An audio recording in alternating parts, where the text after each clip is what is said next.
శ్రీమాత్రే నమః. సద్గురు జ్యోతిషాలయం 2024 సెప్టెంబర్ ద్వాదశ రాశుల యొక్క ఫలితాన్ని మనం తెలుసుకోబోతున్నాం.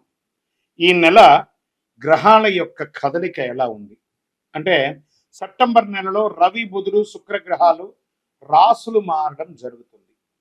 రవి కన్యా రాశిలోను, బుధుడు సింహరాశిలోను, శుక్రుడు తులారాశిలోను సంచారం ప్రారంభించేస్తున్నారు. దీని ద్వారా ద్వాదశ రాశులకి ఎలా ఉండబోతుందో ఒక్కొక్క రాశిగా మనం విశ్లేషించుకుందాం. జ్యోతిష్ శాస్త్రరీత్యా ద్వాదశ రాశుల్లో 4వ రాశి అయినటువంటి కర్కాటక రాశి మిత్రులారా, మీరు పునర్వసు నక్షత్రం 4వ పాదం, పుష్యమీ నక్షత్రం 1, 2, 3, 4 పాదములు, ఆశ్లేష నక్షత్రం 1, 2, 3, 4 పాదాలకు జన్మించిన మీరు కర్కాటక రాశి వారిగా పరిగణించబడుతున్నారు.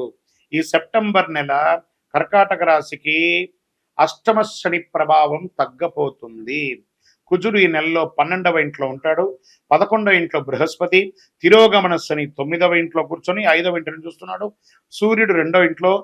మీ ఆర్థిక పరిస్థితి మెరుగుపడకుండా ఎవ్వరూ అడ్డుకోలేరండి. కర్కాటక రాశి మిత్రులకు ఎప్పటికీ ఏదో ఇబ్బంది ఉంటుంటుంది అని అనుకుంటుంటారు కదా, దానికి అన్నిటికీ స్వస్తి పలకండి. గెట్ రెడీ, మనోధైర్యంతో ముందుకు వెళ్ళండి. ఫస్ట్, బ్యాంకు ఖాతాలు, బ్యాంక్ రుణాలు ఇవన్నీ ఉన్నాయి కదా, అవన్నీ తొలగిపోతాయి. చిట్ ఫండ్స్లో అన్నింటిలోనూ మీకు మేలు కలుగుతుంది. మల్టిపుల్గా సంపాదన అనేది పెరుగుతుంది. వాటాదారుల ద్వారా వ్యాపారంలో లాభాలు పెరుగుతాయి. వ్యాపారాన్ని విస్తరించడానికి, ఎక్స్పాన్షన్ ఆఫ్ యువర్ బిజినెస్కి ఇది మంచి సమయం చెప్పచ్చు. ఏ ప్రయత్నం తలబెట్టినా ఆ ప్రయత్నాల్లో శుభవార్తలు వింటారు. ఉద్యోగంలో తీసుకుంటే మంచి వృత్తి రంగంలో బాగా బిజీ అయిపోతారండి. మీ జాబ్లో బిజీ అయిపోతారు.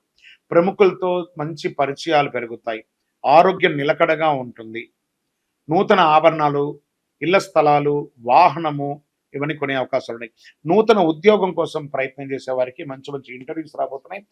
ఉన్న ఉద్యోగం నుంచి ఇంకా పై ఉద్యోగానికి వెళ్ళాలనుకున్న వాళ్ళకి ఇది ఒక మంచి సమయం అని కూడా చెప్పచ్చు.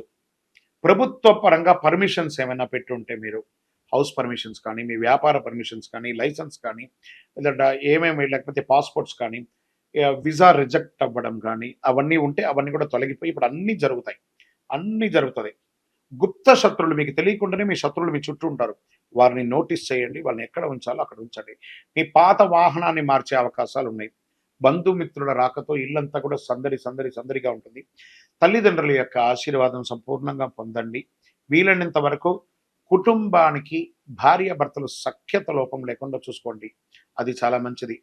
ఏ కార్యక్రమాలైనా ఒకేసారి పూర్తి చేసుకోవాలని నెత్తి మీద బరువు వేసుకోకండి, అది మీకు ఇబ్బంది పెడుతుంది.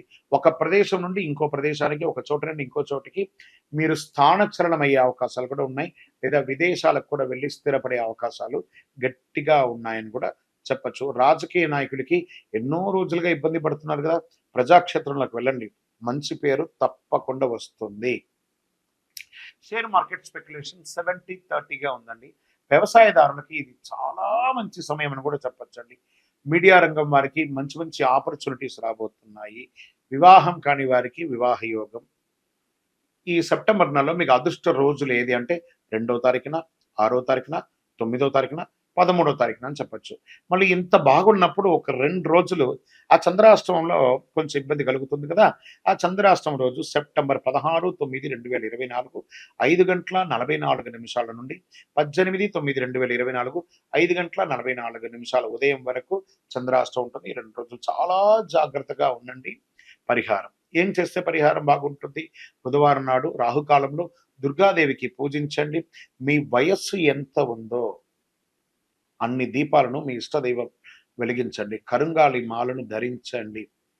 ఇంకను మీ యొక్క పర్సనల్ జాతకం, మీ వ్యక్తిగత జాతకం తెలుసుకోవాలనుకుంటే మీ పరిసర ప్రాంతాల్లో ఉన్నటువంటి జ్యోతిష్ శాస్త్ర నిపుణుల్ని సంప్రదించి వారి ద్వారా మీ జాతకం తెలుసుకోండి. లేదా గురుగారు నేను మీ దగ్గర తెలుసుకోవాలనుకుంటున్నాను, మీ పేరు, date of birth, time of birth, place of birth మా కింద ఈ నెంబర్కి వాట్సాప్ చేయండి. కరుంగాలి మాల ధరించండి, ఆనందంగా ఉండండి. విజయం. ఈ యొక్క ద్వాదశ రాశుల ద్వారా మేము చెప్పినటువంటి ఈ యొక్క రాశి ఫలితాలని చూస్తున్నటువంటి మా యొక్క బంధుమిత్రులందరికీ నమస్సుమాంజలులు. మీరందరూ కూడా ఆయురారోగ్య ఐశ్వర్య భోగభాగ్యాలతో ఉండాలని అఖిలాండ కోటి బ్రహ్మాండ నాయకుడు శ్రీ ధర్మశాస్త్ర అయ్యప్ప స్వామి వారిని ప్రార్థన చేసుకుంటున్నాం. తిరుపతిలో అయ్యప్ప స్వామి వారి 18 అవతారాల దేవాలయాన్ని బ్రహ్మశ్రీ డాక్టర్ చంద్రమౌళి గురుస్వామి గారు నిర్మించారు. మీకోసమే మీరు తిరుపతికి వచ్చినప్పుడు కపిలి తీర్థానికి దగ్గరలో జీవకోన అనే ప్రాంతంలో ఈ దేవాలయం నిర్మించాం. దర్శించుకోండి. మీకోసం మన దేవాలయంలో లోకక్షేమం కోసం ప్రార్థన చేస్తాను. వందే మాతరం, వందే మాతరం, వందే మాతరం. భాద్రపద మాసం వచ్చేసింది. భాద్రపదం అనగానే మనకేం గుర్తుకొస్తుంది? ఆ ఎలుక మీద ఉన్నటువంటి వినాయకుడు దండాలయ్య ఆ గణపతికి వచ్చేస్తుంది. ఆ స్వామి వారికి పిల్లలకి అందరికి ఏం గుర్తుకొస్తుంది? కుడుములు, ఉండ్రాళ్ళు, లడ్లు ఇవే గుర్తుకొస్తాయి. క్లే గణేష, తర్వాత మట్టి గణపతి లేదా విగ్రహాలు, మండపారాధనలు, ఎక్కడ చూసినా పండగ వాతావరణమే. పండగనే, గణపతి వచ్చేసారంటే పండగ తీసుకొచ్చేస్తున్నాడనే ఒక పేరు. అలాంటి భాద్రపద మాసంలో ఎంత అద్భుతమైనటువంటి మాసం తెలుసా? ఈ భాద్రపద మాసం రాని అసలు భాద్రపదం అనగానే అందరికీ గుర్తుకొచ్చేది వరాహ జయంతి, వామన జయంతి, ఋషి పంచమి, ఉండ్రాళ్ల తద్దే, పితృదేవతలకి ఉత్తమాగతులు కల్పించే పితృపక్షాలు, ఇవన్నీ కూడా గుర్తుకొస్తాయి. ఈ మాసానికి ఎన్నో అద్భుతాలు ఉన్నాయి. దేవతల పూజలకి, పితృదేవతల పూజలకు కూడా ఉత్కృష్టమైనటువంటి మాసం భాద్రపద మాసం. చాంద్రమానం ప్రకారం భాద్రపద మాసం 6వ మాసంగా మారుతుంది, అంటే 6th. ఈ మాసంలోని పౌర్ణమి తిథి నాడు చంద్రుడు పూర్వభాద్ర నక్షత్రం సమీపంలో కానీ ఉత్తరాభాద్ర నక్షత్రం సమీపంలో కానీ ఉండడం వల్ల ఈ మాసానికి భాద్రపద మాసం అని పేరు వచ్చింది. భాద్రపద మాసం వర్ష ఋతువులో 2వ మాసం. మాళవీయ రాజయోగంలో ఈ రాసులు ధనయోగాన్ని ప్రకటించాడు శుక్రుడు. భాద్రపద మాసంలో శుక్లపక్షం దేవతా పూజలకు ఉత్కృష్టమైనటువంటి కాలంగా, కృష్ణపక్షం పితృదేవతల ఆరాధనకు అత్యంత ప్రీతికరమైనటువంటి ఇటు దేవతలు ఇటు పితృలు అందరిని పూజించే ఒక అద్భుతమైనటువంటి మాసం చెప్పొచ్చు. దుష్ట శిక్షణ, శిష్టరక్షణ కొరకు శ్రీ మహావిష్ణువు దశావతారాలు ధరించినట్టు అందరికీ తెలిసిన విషయమే. అందులో అట్టి దశావతారంలో 3వ అవతారమైనటువంటి వరాహ అవతారాన్ని శ్రీమన్నారాయణుడు భాద్రపద మాసంలో దుష్ట శిక్షణ కోసం తీసుకొచ్చారు. ఇంత అద్భుతమైనటువంటి మాసం. పితృలు, పితృలు అంటే తల్లిదండ్రులు మాత్రమే కాదండి, వారి పితృలు మనకి ఎంతో కాలం నుంచి వచ్చినట్టు తాత ముత్తాతలు, వాళ్ళందరూ కూడా పితృలే అనమాట. 15 రోజులు శుభ కార్యక్రమాలు, పండగలు, పబ్బాలు, ఆర్భాటం. దాని తర్వాత మహాలయ పక్షం, పితృలు, ఇవన్నీ చేస్తున్నాను చూస్తారా. అందుకే ఈ యొక్క భాద్రపద మాసానికి చాలా ఉన్నతమైనటువంటి ఒక పేరుంది. ఈ నెలలో ముహూర్తాలు ఉండవు, కానీ పూజలు ఉంటాయి. విజయోస్తు.